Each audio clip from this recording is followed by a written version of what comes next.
Hi, welcome to Business Influencers. I'm your host, Chris Salem. I hope everyone is having a great week. You found us here at TALRadio. Again, hope you are enjoying the platform of all the wide variety of different podcasts covering all types of content to help you personally and all your interests, including business, and taking that to a whole new level. We've been here with TALRadio now going on almost 4 years. It's hard to believe. We want to thank you, listeners that have been with us from day one. And we want to welcome all the new listeners to Business Influencers. Welcome. We are here to help elevate you and your business in terms of influence to the next level. Because when it's about influence, you get people now to buy in, and they're able to now do the things that they can benefit from what you provide to have a better experience. That's what we do here at Business Influencers here on the TALRadio platform. So we encourage you again to follow us here, not only on TALRadio, but also on Spotify, Apple, YouTube as well, because we are in all those particular areas there. So we highly encourage you to check us out there, covering all the different types of topics that we've done over the last 4 years. Today's show is being brought to you today by Alumni Direct. Alumni Direct is a new social media community platform dedicated to bringing alumni together from all different generational types and an opportunity to meet new people for the first time. Now, it is a membership program taking out all the noise out of social media. You get to come in and generate genuine and authentic relationships with the people you choose to interact with. If you'd like some more information about Alumni Direct, check them out at alumnidirect.com. That's alumnidirect.com. Well, we got a great topic for you today. We're going to be talking about why leadership, as we know it, it is obsolete. Now, you notice I had a delay there.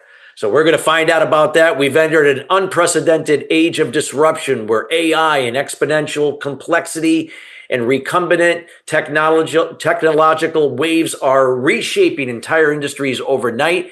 And you're going to be hearing from our subject matter expert, who I've known now for the last few years, Peter Laughter. And I'm going to give you a little background about Peter.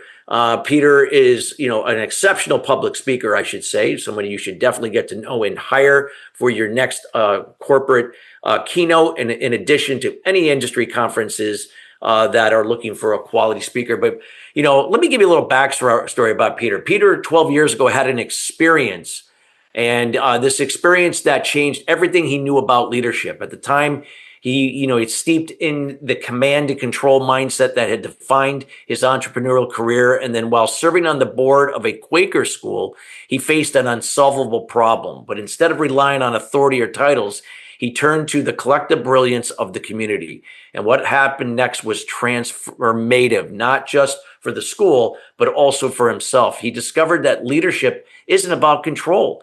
It's about connection, partnership, and unlocking the potential around you. And that is the moment that he said that set him on a whole new path. Now, he has spent 25 years founding businesses, leading teams, and creating solutions, and earned accolades like Inc. 500, and pioneered the first SaaS platform for enterprise contingent labor programs, served on elite consultancies and banks, and built 3 successful firms in the staff and recruiting industry alone. He is also a TEDx speaker on radical empathy and a 3-time Moth Story Slam winner, with one story featured on the Moth podcast. Now, I can keep going on and on and on, but without further ado, we welcome Peter Laughter to the show. Peter, how you doing today? I'm doing great. I'm even better now that I'm talking to you, Christian. Great. We are so happy to have you here. And, Peter, let's talk about this. About leadership. This transformation that you had with this experience. Let's elaborate a little bit further on that backstory. We always find when people hear the story, it really relates and connects. And, getting people to see now how leadership is not about a command and control, that it's something, again, about how we come together to see things for what it is, not just the way we think it should be, and finding out what's best for everybody involved. Yeah, so my journey started, some time ago. I was on the board of a Quaker school, Brooklyn Friends School, and the board realized that we needed to separately incorporate from the religious body that owned us for a number of different reasons. And the trustees of the New York Quarterly Meeting, the Archdiocese of Quakers in New York, the trustees saw that same thing. They saw there was really significant legal liability for them, and they were concerned. But the people who made the decision were the body of Quakers in the New York area, and they were vehemently opposed to the effort. And some of them were enraged at the prospect. And I'd show up at these meetings, and people would be behaving so badly. They'd be insulting and yelling, and it was shocking to me. But then I realized, wait a second, I grew up with the children of a lot of these people who were throwing these emotional Molotov cocktails. And so I joined the effort to negotiate this change with the idea that I could manipulate them. I could politic. I could play their interest off each other. And the woman, my dear friend Alice Pope, who was leading at the time, welcomed me, but informed me that we weren't going to do any of that. We were going to listen, and we were going to listen not to convince or cajole, or argue, but to understand the brilliance behind what they were objecting to. And we did just that. And by doing that, we came up with solutions, Chris, that were so much better than anything I would have walked in the door with. I walked out of the meeting when we approved these articles of separation. And to this day, it's one of the professional accomplishments I'm most proud of. And then right on the back of that, and my company, Wall Street Services, we had an intractable problem. And I'm embarrassed looking back at it, the stupid idea that I had to solve it. I was convinced was the only way. And I had an employee who had another idea. It was very simple and elegant. I didn't believe it would work. And so I rejected it. She got in my face. She said, "Peter, what you're suggesting is a violation of our core values." I couldn't do anything with that. So I let her go on doing it, even though I didn't believe it would work. Yeah. But I thought I'll put my stupid solution in when hers fails, as I knew it inevitably would. Yeah. You can imagine it was a raging success. But it taught me something really important, that I was wrong. I thought leadership was all about me having the idea, me being the smartest person in the room. Something That's that's not. never. It's like when it's all said and done, they always say, what's mentorship about? It's about guiding. In this case, leadership is a form of mentorship. Like you're guiding people to come out and share their ideas. And sometimes it's their idea, but it's not because they get the accolades for the idea. It's like, hey, they came up and it's helping everybody involved. And you played a part in helping them to, step up and lead from the back, so to speak, to get people to step up. And that to me is leadership. No doubt about it. Certainly is. Yeah. So I was very lucky by both of those experiences, and they fundamentally changed my view. So share with us, when it comes to what you've learned, and again, leadership is not a title. It's not conducive to just, business. It can be for anything, but feel free, to share it any way you like it. Of course, we're a business show and you can obviously slant it towards business if you want to, but you don't have to. But to give us some more insight, why this is so important, how we got to change this perception of how we, especially for some of us that grew up where it was that command and control type of approach. So in 2019, IBM did a study called Capitalizing on Complexity, and they interviewed about 1,500 global CEOs on their thoughts on rising complexity in their industries and how it would impact them. And about 79% of them thought that complexity would increase dramatically over the next 5 years. And from our vantage point 6 years later, we look back at them and say that was pretty prescient of them, because the world just a year later went into absolute chaos. But then since then, everything has changed so much. I mean, AI is changing everything that we are doing, and it's just the start. But the fascinating part, and I feel really sorry for the 21% of CEOs who didn't think that complexity would change, because they were in for rude shock. But 51% of those CEOs, a slight majority of them, felt that the rising complexity in their industry would overcome their ability to manage it and would overcome their organization's ability to manage that. Wow. So think about that. In a much simpler time, 2019, over half of CEOs didn't think that the rising complexity that they would be able to manage the rising complexity in their industries, and they had no idea what was coming. Yeah. And if we look at where we are now, we have this emergent technology, in generative AI. And I say it's emergent because it's not done forming yet. So you and I have no idea how it will impact us. We can sense, we can guess, but the truth of the matter is we can only wait and wonder as this technological wave comes crashing down on us. And it's not the only one. There are several other transformative technologies that have the potential to change society, to change business, to even affect the way we see reality that are waiting in the wings, robotics, 3D printing, quantum computing, nuclear fusion, green energy abundance, private space travel, nanotechnology, brain-computer interfaces, lab-grown proteins, blockchain, augmented and virtual reality. All of these technologies will have a transformative effect on our society. And they'll be coming faster and faster. We had decades between major transformational changes like we did between the railroad and electricity. But now these things are coming every couple of years. And if you look at wave theory, as waves get closer and closer and closer together, they start to merge, creating entirely new waves. And we see this right now. Right now, robotics and generative AI are merging.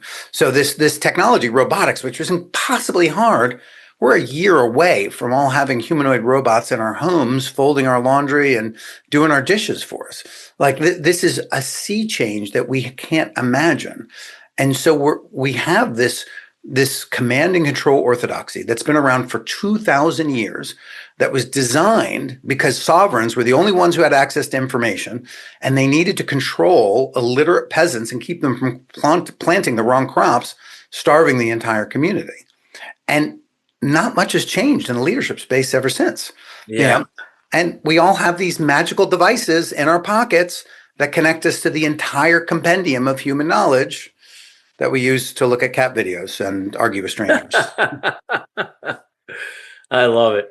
I love it. So what would you advocate, because, leading, this leadership style, that people have to change, this is so important, especially now with, all these, younger people, like newer generations, like, young millennials and Gen Zs, and how you led, the last 20, 30, 40 years, just it doesn't resonate anymore. Well, and I think it goes much deeper than not resonating. Yeah. We as leaders, we're living in a sea of complexity. And humans can only hold about 7 concepts in their brain at any given time. Yeah. Right. But we have leaders that are forced to contend with thousands of different moving parts. The world has become too complex for command and control.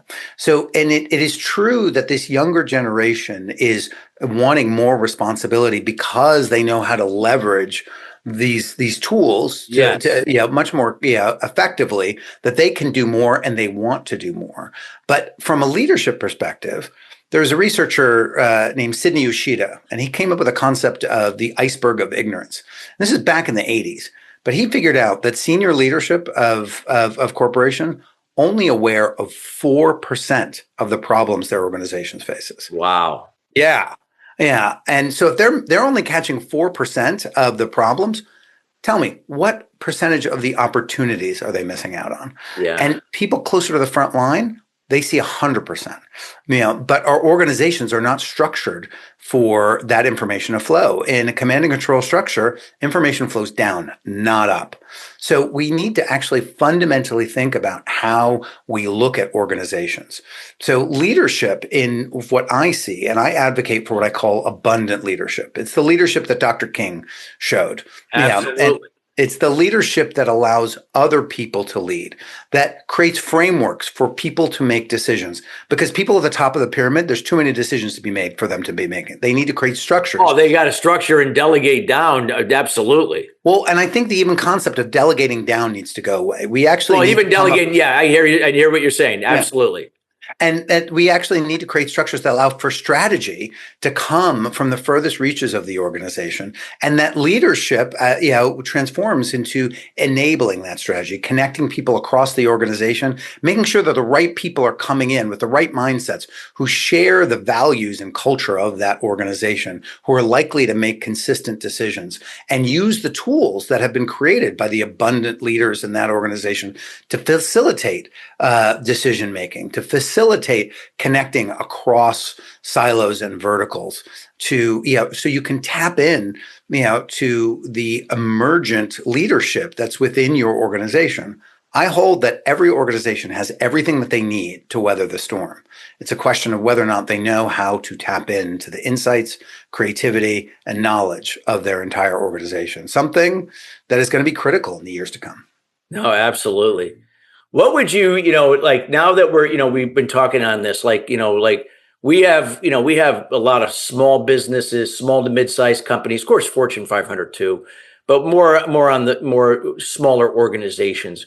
What would you say, like to them would be like the first step in them, and looking at a better way of leading, like what you've talked about, and what's going to, attract and retain and maybe get to the why better for people that want to work for them and take them to the next level?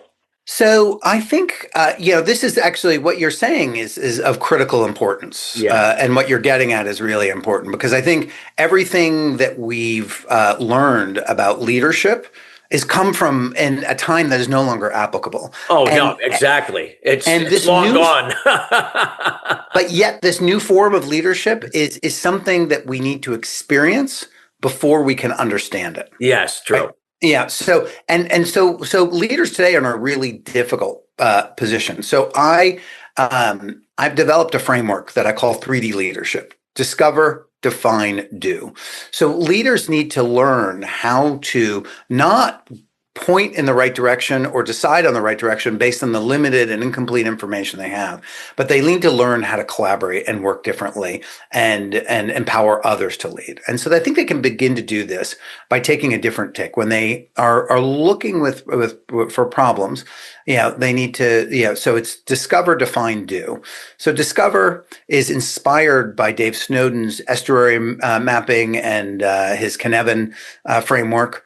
And it begins with awareness. So not roles or reports, but really looking about what's happening across the system. So not gathering data, but gathering perspectives. What are you seeing? What are you noticing?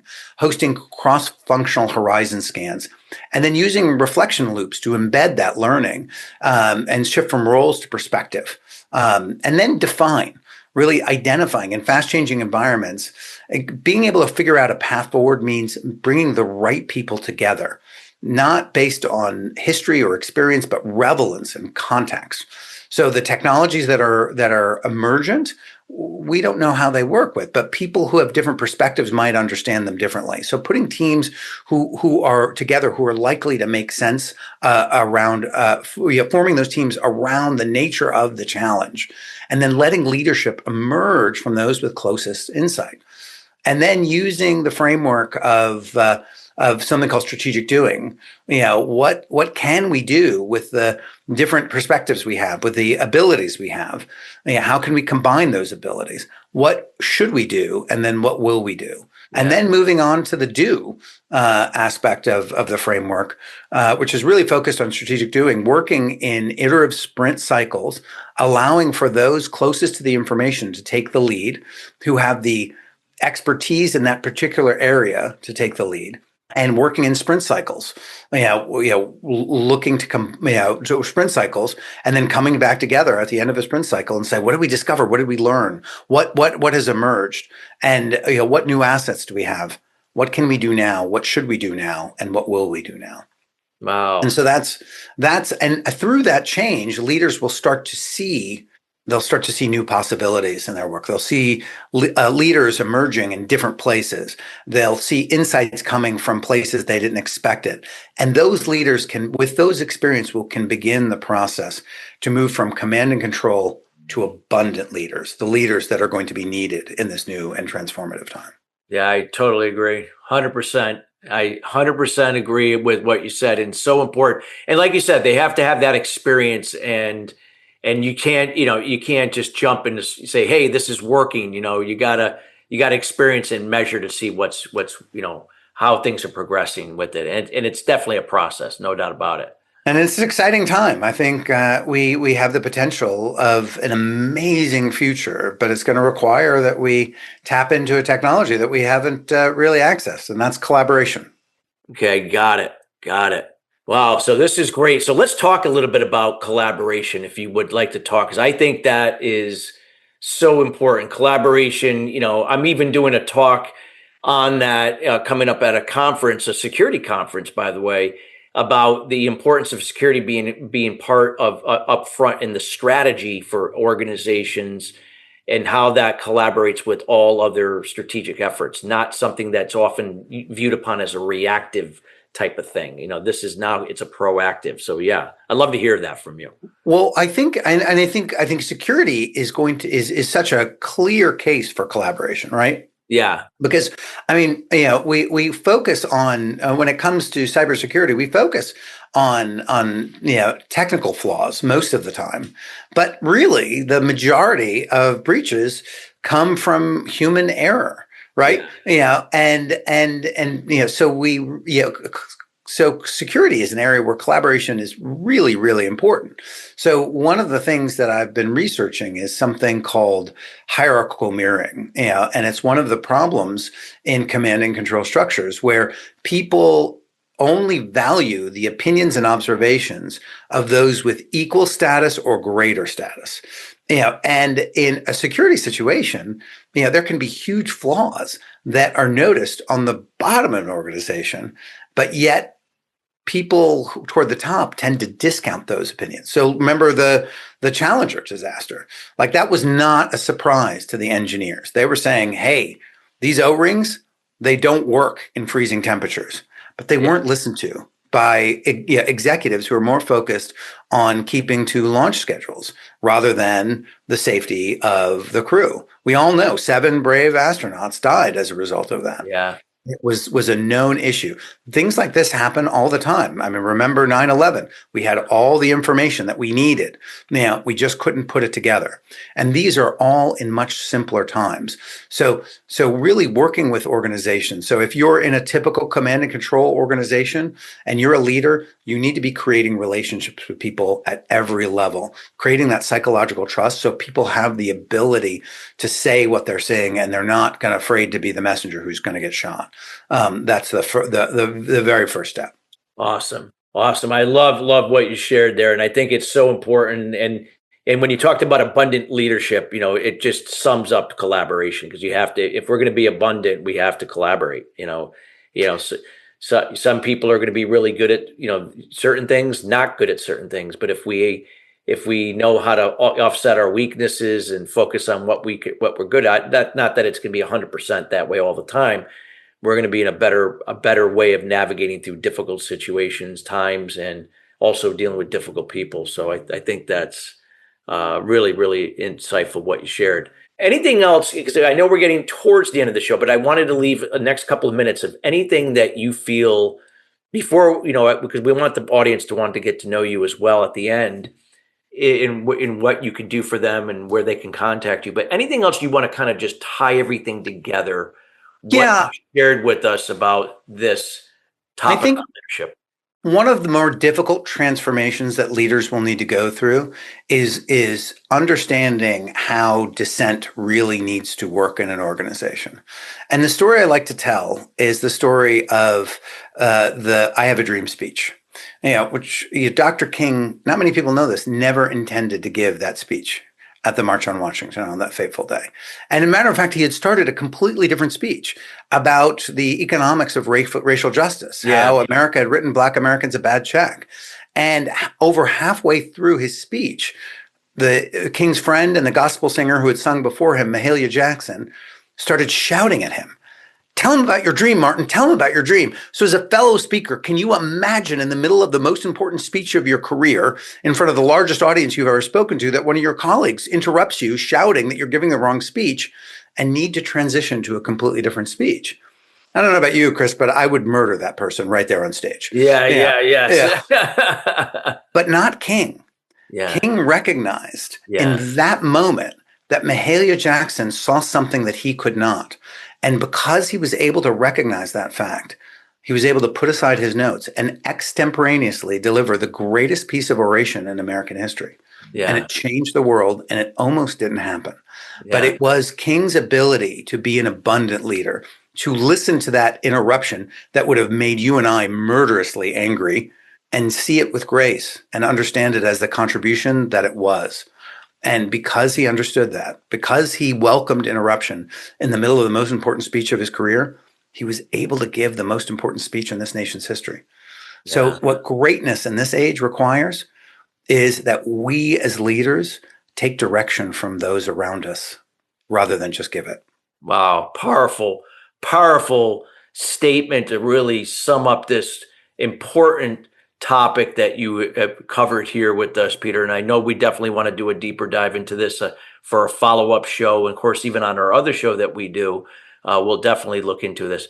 I want to leave this the next couple of minutes, let the audience know, how can they get in contact with you? What are you up to speaking wise, and anything that you'd like to, offer or provide the audience? I'm speaking in September at the Northern Virginia SHRM gathering, as well as at Elon University, are my next two openings. And people can find me on LinkedIn, which where I'm regularly, and then as well on my website, peterlafter.com. Wow. Well, we highly encourage everybody to reach out to Peter. He's just got a wealth of knowledge, not only just knowledge, but how it's applied. He's really intelligent. Again, somebody you should definitely have speak at your next conference and event, as well as everyone knows that I've been a professional speaker for quite some time, and I definitely do endorse Peter and all that he brings. He can bring so much value to your next event. So feel free to reach out to him. And if you reach out to us, we'll make sure that we connect you to him as well. And all of that information will be in the show notes. Peter, thank you so much for taking the time out of your schedule to be with us here today. We greatly appreciate you and all the wisdom that you shared with us here today. Thank you. It was an absolute joy. Yeah. Thank you. And listeners, we want to thank you each and every week joining us here at Business Influencers. Again, we are committed each and every week in bringing in subject matter experts like Peter in to share their words of wisdom and insights to help elevate you and your business level of influence to the next level. If you'd like to see content shared on a future show that we have not covered over the last 4 years, feel free to reach out to our team here at Chris@ChristopherSalem.com. We'd be more than happy to capture that information and to see about having a future expert cover that in their area of expertise on another show. Till then, everybody, have a great rest of your week, and we'll see you next week at the same time. Take care.